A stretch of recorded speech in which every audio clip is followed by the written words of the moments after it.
Good morning and welcome to Veterans Heartbeat on the Pulse of the Veteran, where we discuss issues of health, happiness, opportunity, and well-being of interest to the veteran community, their families, and the community who honors them. Good morning and welcome to another episode of Veterans Heartbeat, brought to you by River, the Rural Institute for Veterans Education and Research. My name is Jason Zencraft. My co-host Ed Lisofsky is here with me, and he is the Executive Director of River. We welcome you to a weekly wide-ranging discussion of issues, events, opportunities, and needs in our veteran community. Morning, Ed. How you doing? Morning, Jason. We'd also like to thank our sponsor, Farside Signs. They create amazing-looking vehicle graphics that will drive traffic to your business. They are located at 1526 South Avenue West in Missoula. Follow them on the web, Instagram, and Facebook, or just stop on by. Well, this morning, we want to talk a little bit about what's been going on at River. We're going to be talking to a couple of people. River's been bullied by some individuals, and it's time to just let the cat out of the bag. And everybody that's our faithful listeners, I apologize. We have never gone negative on this show. We let our guests do the talking. So hang on, it's going to be a really interesting show today. Our first guest is Kendra Booth. Kendra was an outreach coordinator with River over in eastern Montana. Good morning, Kendra. Good morning, Ed. So, Kendra, how long have you been with the River program? I've been with the River program for about 3 years now. In that time, have you seen any criminal activity? None at all. I'm holding in my hand, and I'm going to read your affidavit. Okay. And then I want to talk about your affidavit, okay? Okay, sounds good. On March 29th, 2018, during a veteran service officer training, we had an individual from the University of Montana whom was a certifying official and working for the university make some not-so-tasteful statements about River organization without coming out right and saying River. The comments went so far as to make me feel I may be hit from this guy. One of the members of our group was wearing a jacket that said River on it. One comment the U of Montana guy made was, I wish I could hit any veteran in the face who is associated with the school. I felt as if myself personally and other River students and employees were being attacked verbally by this man. His comments in general were about how much he hated and disliked organizations like ours and mentioned how horrible of people we were for being associated with organizations that offer recreational therapy training. I am 9 months pregnant and I was worried about a fight starting. I saw all of the combat veterans in our group being triggered. The training we received at River was the only reason a fight didn't happen. I really don't think it's right to threaten to hit a pregnant lady just for associating with a veterans group that is doing so much good. We are here for veteran service officer training. The mission is to serve veterans where I live. River funded this training. I live where there are very few services for veterans and want to help veterans in my area. I took the training at River for recreational therapy. I learned to help veterans where we don't have doctors or social workers. I have stopped veterans from killing themselves with the classes I took. The program is no joke and not just a bunch of people having fun. I truly believe that as a person working for the university should be held to a higher standard and that this type of thing should not be taken lightly. Threatening to hit a 9-month pregnant lady in the face is scary to me. And you swore and affirmed that with your signature, and it was notarized. Yep, I confirm that statement. So, Kendra, that happened back in March. It's now June, coming into July. How do you feel about it? Do you feel the same way? Worse? Well, still super uncomfortable. I can't believe that happened.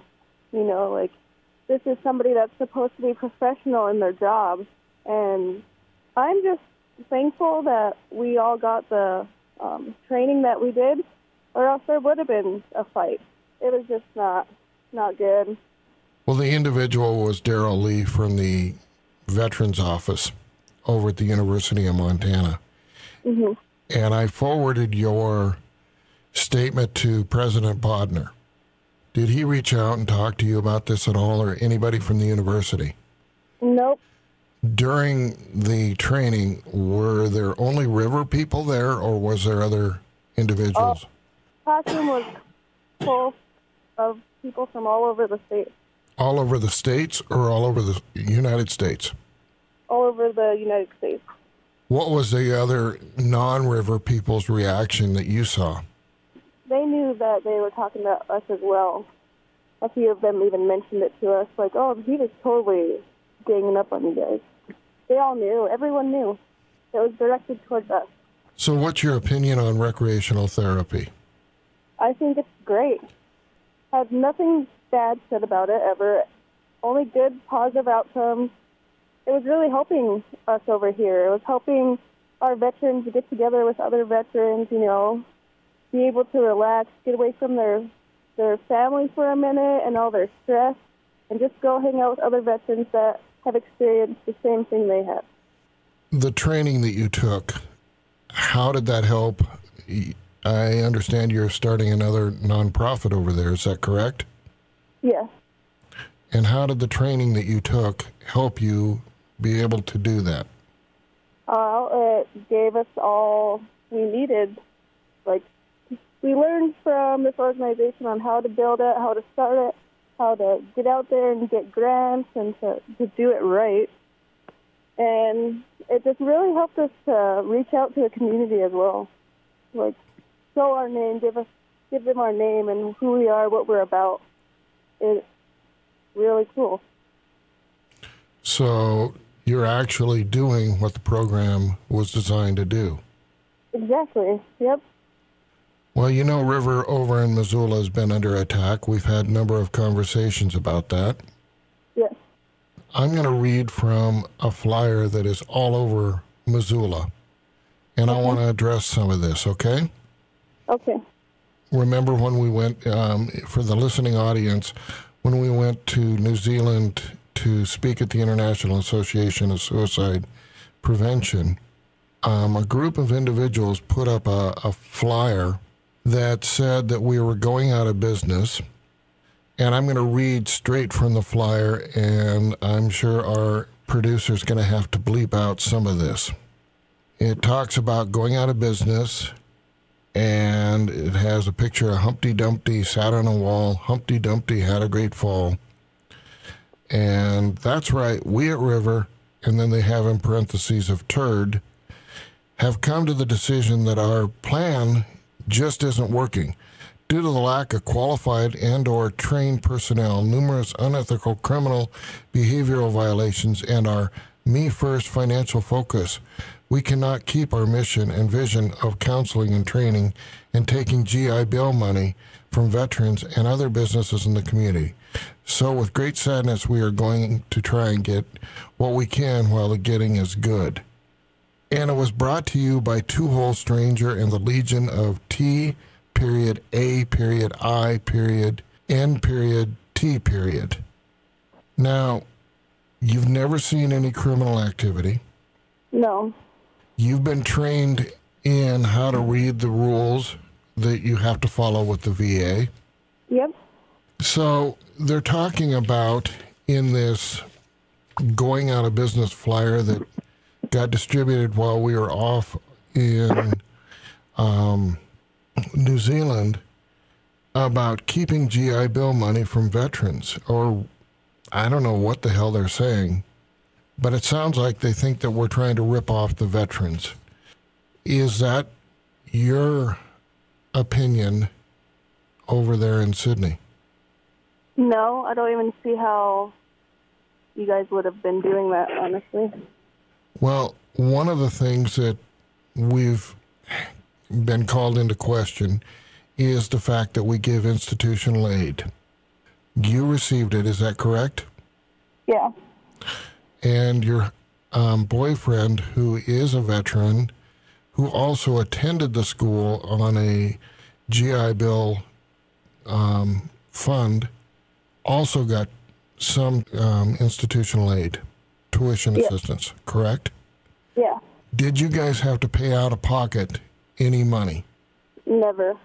All right, Kendra, from what you've heard of veterans over there that have attended the program, do you think they personally think that they received more than they gave for going into the program? Yeah, for sure. So I'm going to read you right out of the VA rules, okay? Okay.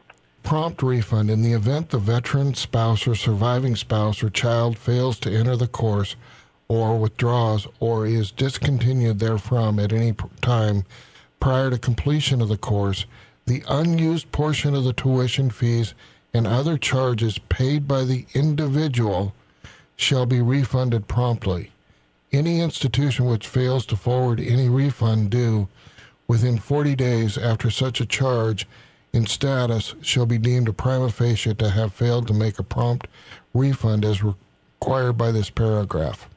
So you said that the individuals are not putting out money. That's correct?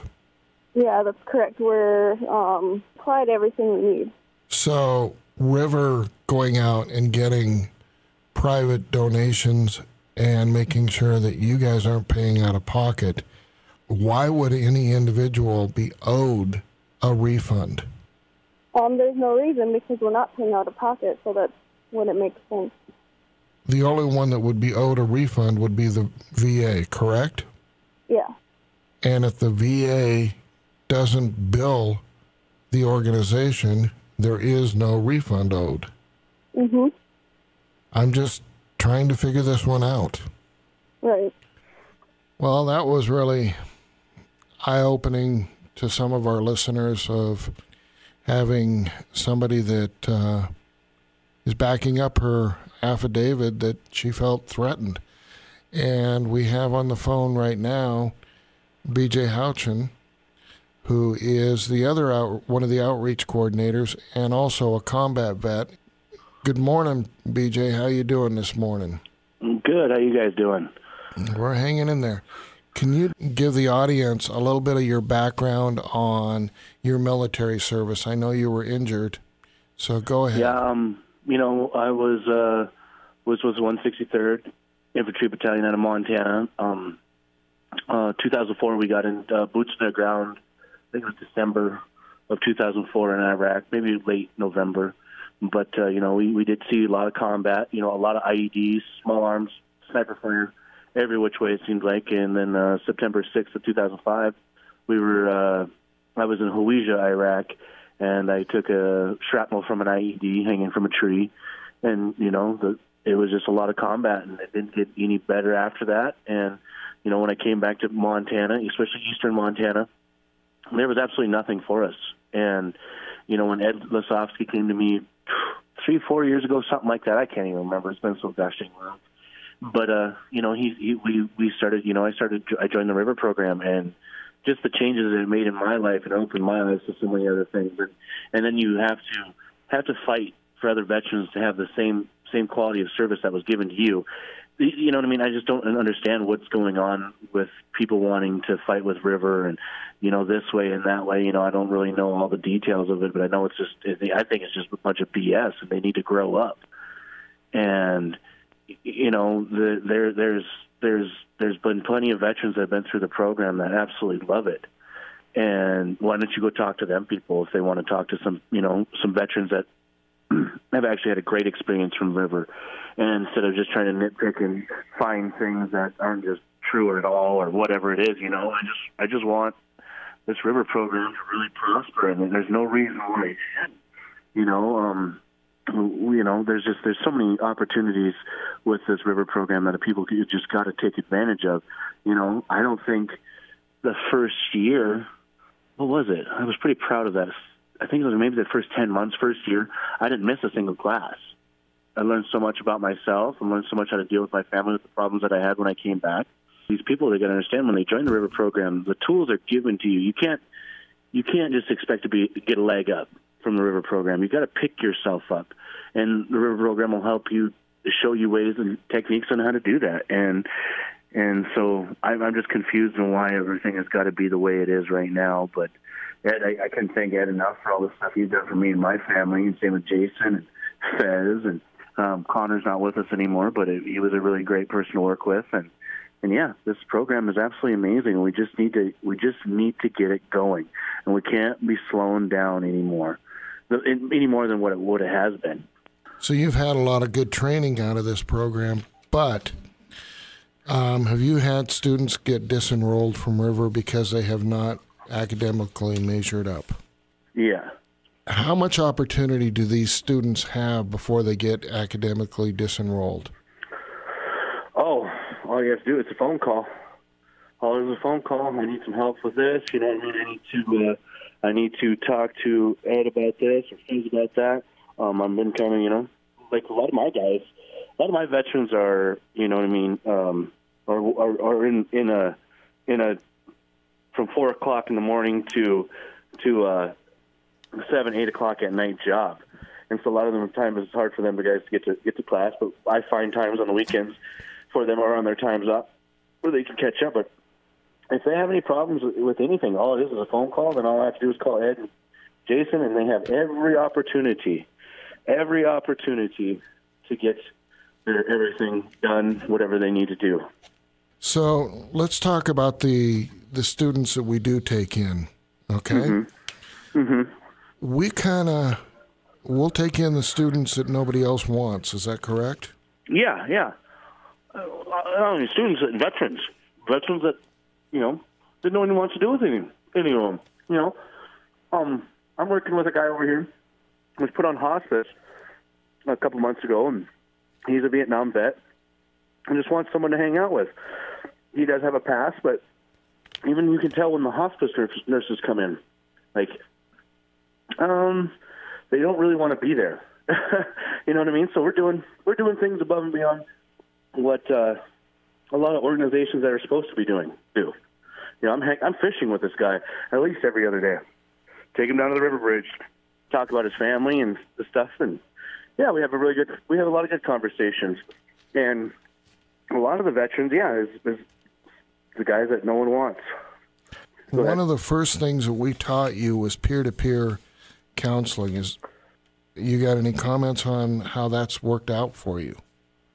That's actually one of the best things that I've ever learned. Learning how to work with another veteran and using my situations and my trials and tribulations to helping these other guys. And Ed, you know just as well as anybody, we're getting great results. Me and Aaron are. With some of the turnaround on these guys, it's absolutely amazing. And it's just like you said, the peer-to-peer counseling, and holy smokes, it's absolutely amazing. I couldn't, that is something I can use down the road with just, anywhere I go. There's always a VFW somewhere or a group of veterans that, are hanging out and, hey, let's talk about some things. Let's get this figured out, Let's work together, It's one thing we were always taught in the military is working together. The course that Kendra took, you also took where the university official was speaking. Oh yeah. I forwarded your name along with Kendra's to the university's President Bodner. Have you had any communication with the university? Negative. No, they've not contacted me one bit. Now, you know that we went to New Zealand for the International Association of Suicide Prevention. Mm-hmm. While we were gone, a series of really nasty posters went up all over Missoula, and they continue to pop up. Now, they talk about our criminal and behavioral violations due to a lack of qualified or trained personnel. What's your thoughts on that? Have you seen any criminal behavior? No. None whatsoever. I come from a small town in eastern Montana, and the same thing happens over here. You know what I mean? Just a bunch of rich people wanting to get their hands on something that they can make money off of. And that's what I think about the University of Montana, and that's what they're trying to do to us. My honest opinion. And And eventually, you know what I mean, none of them are going to be able to do as good of a job as that we're doing. So eventually, it's going to fall by the wayside, and they're just going to run an organization out that was doing a good job because they want to make money off of it. But they eventually are not going to make money off of it, so they're just going to cancel the whole goddamn thing. And then there's no help for veterans in Montana anymore. So during the broadcasted talk that I gave down in New Zealand, it was reposted by Roy Savage, and he put this up on Facebook.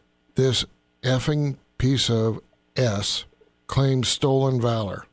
Do you know if I'm a veteran or not? Yes, you are. Have I ever tried to play stolen valor? No.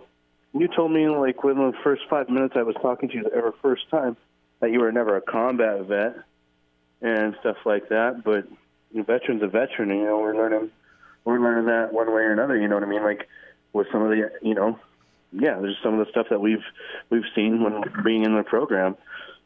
Yeah, there's worse things that can happen in the military than going to the combat zone. You know that, Ed. Roy goes on to say that he's not qualified to train. You've been through courses with me where I've had to teach you as a licensed emergency medical personnel lead instructor. Mm-hmm. How did those courses go for you? Great. Yeah, you're one of the best teachers I've ever had, actually. You know, that's one of the main things that's why I flourished so well, is because I was able to learn from you. So, you know, you easily taught me. Well, you explained it to me better than most people. Let's talk about stolen valor a little bit. Okay. If there was stolen valor going on at River, and you knew that it was stolen valor, would that change your mind about River? Well, a little bit. You know what I mean? Depending on who it was. You know, and first and foremost, we're all so tight, you know what I mean? The real group of people in River, and see is for what it's supposed to be and what it's going to be, as, you know, we would say something. We would say something right away. You know, Ed, I've never had to question you on it. Well, the reason that I was going there was it does affect not only me, but it affects you. It would change your attitude. Yeah, it would. Yeah, it totally would. Let me see what you're saying. Yep. The thing is I'm getting death threats almost on a daily basis because they're smearing me with this stolen valor. Yeah. The other issue is our refunds to the students. Have you ever seen us not try to comply with any rules or regulations within the VA? You guys have done your best. You guys are jumping through hoops every day for them. Recreational therapy. We don't have a PhD in recreational therapy, and the VA gave us their opinion that our retired physician was the only one that was qualified to teach recreational therapy. What's your opinion? With recreational therapy, it's pretty cut and dry. With all the classes that you give before you give recreational therapy, it sets it up for it. You know what I mean? Me seeing it for how River is, it's really kind of hard to have these questions asked me because I just don't see any of this stuff. You know what I mean? Recreational therapy was a great class. We took what we could from it, and we moved on. That was one of the best classes I've ever taken in my life. I loved every bit of it. Well, you did not get a college degree out of it, but yet you are able to use that in working with the veterans over there. And did you know that Sydney was one of the top suicide areas in the state, only second to Missoula, and you guys have dropped the suicide rate over there? That's absolutely amazing. I didn't know the actual facts on it. I knew we were doing a bang-up job over here, but I guess I didn't know you could see it statistically. Well, we can only provide correlation. We cannot prove because we haven't done a study. Okay. That's awesome. Well, you know, it's been a long morning, and it's really been sad that we've had the VA come down on us like a ton of bricks. And it's been an honor to work with you, veterans. And it's been an honor and a privilege to work with you, Ed. And I'm not giving up yet. I'm not giving up. None of us are giving up, and we just got to show them that we can't. We got to keep banging away. Never be discouraged. Always thinking positive. Their dirty work will be brought to the light. Always is and always does, man. Yeah, there's been a lot of dirtiness, a lot of dirty pool, and I'm happy that you came on the show today.